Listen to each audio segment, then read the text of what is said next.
السلام عليكم ورحمة الله تعالى وبركاته. متابعي كوزين مريم، نتمنى تكونوا بألف خير. اليوم إن شاء الله غادي نشارك معكم السردين مشوي في الفرن. نتابعوا معايا الطريقة.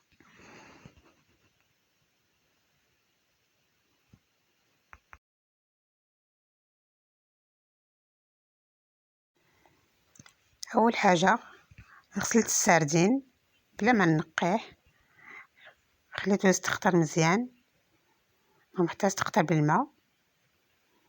من بعد خديت الصنيدة الفرن،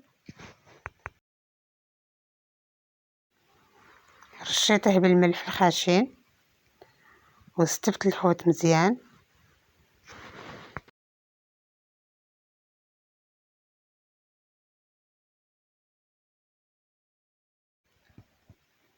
من بعد ما ستفته في اللاطة ديال الفرن،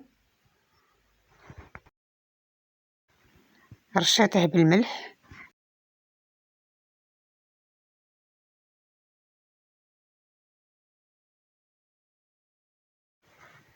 من قبل. شعلت الفران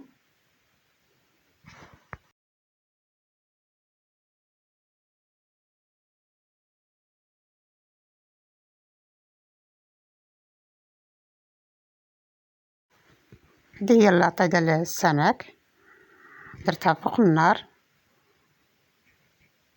نخليه يطيب على خاطره، ومن بعد غادي نشعل عليه النار من الفوق.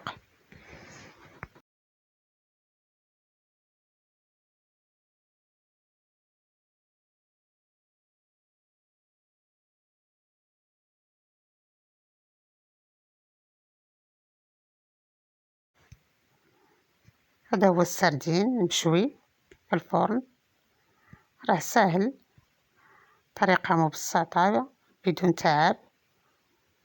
نتمنى ان هذا الفيديو ينال الاعجاب ديالكم، والسلام عليكم، والى فيديو اخر ان شاء الله.